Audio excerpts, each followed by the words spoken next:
పలకరించేవాళ్ళు లేరు. అదే ఆవేదనతో చెప్పాడు స్పెషల్ చీఫ్ సెక్రటరీ. చాలా మంది ఏడ్చిలో ఉన్నారు, చనిపోయిన ఉన్నారు, కబ్జాలు జరిగాయి, ల్యాండ్ గ్రాబింగ్ జరిగింది, అడ్మినిస్ట్రేషన్ పట్టించుకోకపోయే కొందికి ఏం చేయాలో తెలియకుండా నానా ఇబ్బందులు పడ్డారు. ఇవన్నీ జరిగాయి. విశాఖపట్నం ఒక కేస్ స్టడీ, తిరుపతి ఒక కేస్ స్టడీ, ఒంగోలు, నెల్లూరు, కడారు ఇవే కాకుండా అడవులను కూడా కొట్టేసే పరిస్థితికి వచ్చారా అంటే కొండలను కూడా డిస్ట్రాయ్ చేసి అక్కడే మొరం ఇవన్నీ కూడా తీసిపోయే పరిస్థితికి వచ్చారు. చాలా జరిగాయి ఇవన్నీ. ఇప్పుడు ఇక్కడ 9 లక్షల ఎకరాలు దగ్గర ఫ్రీ హోల్డ్ చేశారు. ముందుగానే ఆ ల్యాండ్ కొంత కొనేసి ఫ్రీ హోల్డ్ చేసి వీళ్లు రెగ్యులరైజ్ చేసుకున్నారు. అసైన్ ల్యాండ్సే కాదు, అన్ని ల్యాండ్స్ కూడా free assign lands, your right, assign lands free hold చేసి ఆ ఫ్రీ హోల్డ్ చేసింది వీళ్ళు రిజిస్ట్రేషన్ చేసుకునే పరిస్థితికి వచ్చారు. అంటే ఇవన్నీ ఎంత ఫ్రాడ్ చేయాలని చేసే పరిస్థితికి వచ్చారు. దీని మీద మనం అందరం గుర్తుపెట్టుకోవాల్సింది చాలా పెద్ద సమస్య. ఇప్పుడు నేను నిన్న కూడా మీరు పోలీసులు ఇక్కడ ఉన్నారు, మార్నింగ్ చూపించాను. క్రిమినల్ చేసే పని వాళ్ళు క్రైమ్ చేసి వేరే వాళ్ళ మీద వేస్తారు. ఇక్కడుండే పోలీస్ ఆఫీసర్స్ అడ్మినిస్ట్రేషన్ ఒక అందరికీ నేను చెప్తున్నా, same thing 2019 before elections Vivekananda Reddy murder. First murder జరిగింది, సాక్షి టీవీలో వస్తుంది, గుండెపోటుతో చనిపోయాడని. సాయంత్రం వరకు ఎవరు వీళ్ళు రారు. సాయంత్రం వచ్చి ఆయన కూతురు అడుగుతుంది పోస్ట్ మార్టం చేయమని. పోస్ట్ మార్టం చేస్తే గుండెపోటు కాదు, గొడ్డలిపోటు అని తేలుస్తారు. రూమ్ అంతా రక్తం, బెడ్రూమ్ అంతా రక్తం.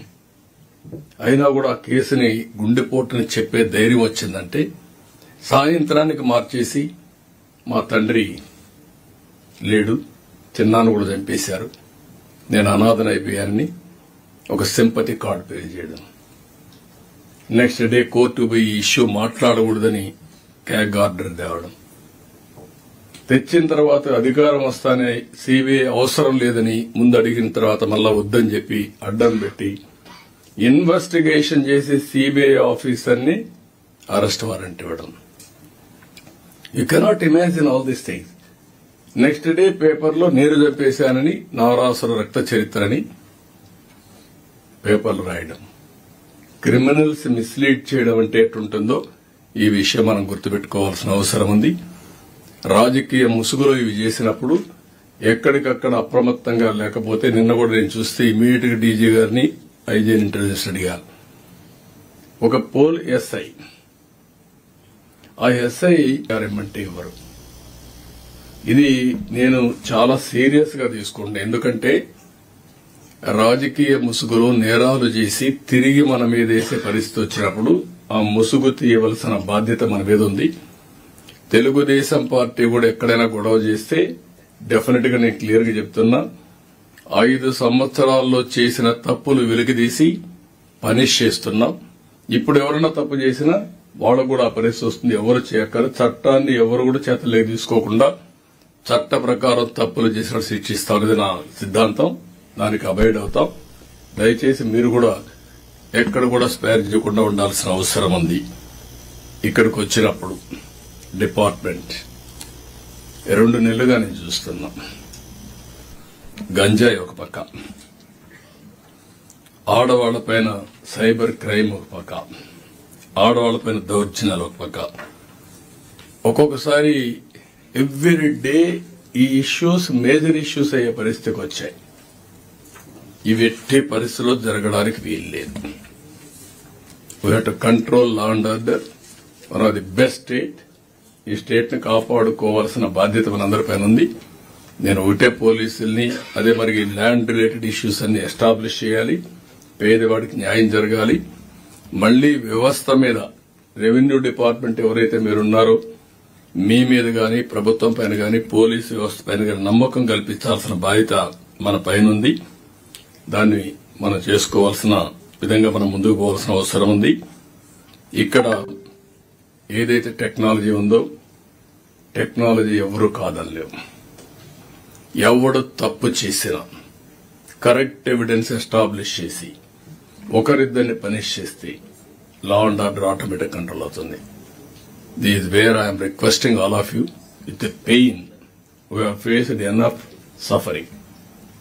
పబ్లిక్ కూడా ఎనఫ్ సఫరింగ్ జరిగింది. మళ్ళా జరగకుండా చూడవలసిన బాధ్యత, లా అండ్ ఆర్డర్ ని మెయింటైన్ చేయాల్సిన బాధ్యత మన అందరిపైన ఉంది. ఇక్కడికి వచ్చినప్పుడు డీజీ గారు చెప్పిన పాయింట్స్ అన్ని నేను యాక్సెప్ట్ చేస్తూ దానికి క్లియర్ కట్ గా ఒక యాక్షన్ ప్లాన్ తయారు చేసి ఆ యాక్షన్ ప్లాన్ ప్రకారం నేను కొన్ని సందర్భాల్లో మీరు జూనియర్ ఆఫీసర్స్ ఇక్కడ ఉన్నారు. నేను ఈ విషయం కూడా ఎందుకు చెప్తున్నానంటే I have seen all law and order problems. Extremist problems చూశాను, ఫ్యాక్షన్ ప్రాబ్లమ్స్ చూశాను, కమ్యూనల్ వైలెన్స్ చూశాం, అదే మరి రౌడీయిజం చూశాం. బట్ ఎక్కడ ఆ రోజు స్పేర్ చేయలేదు, కంట్రోల్ చేశాం. It is not a big issue. Political గా రౌడీయిజం చేస్తే సర్వే కాదు, సస్టైన్ కాదు. కానీ దాన్ని ఎక్స్పోజ్ చేయకపోతేనే ప్రాబ్లం. ఇక్కడ అవన్నీ మనకి చేతల్లో ఉండే పనులు అవన్నీ. కొన్ని దిక్కల్లో ఎడ్యుకేషన్ కూడా జరగాలి. ఒక క్షణికమైన ఆవేశంతో చంపేస్తున్నారు. నాకు ఎప్పుడూ అర్థం కాలేదు. ఇంత మునుపు ఇంత ఇది లేదు, పరిస్థితి లేదు. కూర్చుంటారు, తాగుతారు, అంతవరకు ఫ్రెండ్స్ గా ఉంటారు, మాట మాట్లాడుకుంటారు. అక్కడి నుంచి గొంతు కోసేస్తున్నాడు. బంధువులు డిఫర్ అవుతారు, మనిషిని చంపేస్తున్నారు. Why this hysteric behaviour? What is wrong with them? ఎక్కడ మనమేమైనా ఫెయిల్ అవుతున్నాం, లేకుంటే గంజాయి ఇన్ఫిల్టర్ అయిందా? లేదు, రోజుకు మర్డర్స్ చేసి చూసి ఇది పర్వాలేదు, ఏమి కాదనే ధీమా వచ్చేసారా? రాంగ్ నోషన్లు వెళ్ళిపోయారా? దీనికి రెండే మార్గాలు. ఒకటి ఎడ్యుకేట్ చేయడం, రెండోది ఫర్మ్ గా డెమాన్స్ట్రేటివ్ యాక్షన్ తీసుకోవడం. మూడో మార్గం లేదు దీనికి. ఈ విషయం మీరు గుర్తుపెట్టుకోవాలి. చిన్న ఇన్సిడెంట్ ను కూడా పర్వాలేదులే, ఏమీ కాదని వదిలిపెడితే లా అండ్ ఆర్డర్ మనం కంట్రోల్ చేసే పరిస్థితిలో ఉండలేం. దానికి మీరందరూ కూడా దీన్ని పూర్తిగా కంట్రోల్ చేసే బాధ్యత తీసుకోవాలి. ఇంకొక పక్కన లిక్కర్, ఇది కూడా పెద్ద మాఫియాగా తయారైపోయింది. పేపర్లో మీరు చూశారు. దానిపైన ఏం చేయాలి, మేము గవర్నమెంట్ యాక్షన్ తీసుకుంటాం. కొత్త పాలసీ వస్తుంది. అది కూడా తొందరలోనే ట్రాన్స్పరెంట్ గా ప్రజల ఆరోగ్యం, అదే మరి రాష్ట్ర భవిష్యత్తు కోసం ఒక నిర్దిష్టమైన ఆలోచన చేశాం. ఇండియా మొత్తం స్టడీ చేస్తున్నాం. One of the best policy will bring it. ఎక్కడ కూడా జీరో టాలరెన్స్ ఆన్ ఐటీ. ఎవరన్నా దొరికితే మాత్రం that is the last day for them. ఆ మెసేజ్ చాలా స్పష్టంగా పోవాల్సిన అవసరం ఉంది. ఇవన్నీ కూడా మనకు మీకు చెప్పినట్టుని ఇప్పుడే చాలా క్లియర్ గా చెప్పారు. దీన్ని కూడా బార్డర్ లెవెల్లో మీరు చెక్ పోస్టులు పెట్టడం, అంటే కొత్త పాలసీ వస్తానే మీరు ఫ్రీ చేస్తే లిక్కర్ బ్రాండ్ అన్ని కూడా all national brands, international brands అన్ని వస్తే 90% కంట్రోల్ అవుతుంది. అప్పుడు 10% ఏముంటుంది. ఇప్పుడు ఇక్కడ అవైలబిలిటీ లేదు కాబట్టి బయట రాష్ట్రాల నుంచి ఇష్టానుసారంగా వచ్చే పరిస్థితి వచ్చింది. దాన్ని మీరంతా కూడా పాలసీ కూడా వచ్చే లోపల బ్రాండ్స్ అని అలో చేయమన్నాం. అవి అలో చేస్తే దానికి పాలసీ ఏం అవసరం లేదు. మనకు కావాల్సింది ఓవరాల్ గా అన్ని బ్రాండ్స్ రిస్ట్రిక్ట్ చేశారు.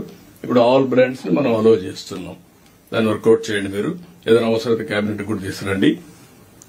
అదే సమయంలో ఇంకొక విషయం కూడా మీ అందరికీ చెప్పి మీరు ఏదైనా 2 సజెషన్స్ ఇస్తారు. ప్రజా సమస్యల పరిష్కారం మీద కూడా ఒక యాప్ తీసుకొచ్చాం. మొత్తం చూస్తున్నాం. జీరో వచ్చే వరకు మనందరం కూడా సమిష్టిగా పనిచేయాలి.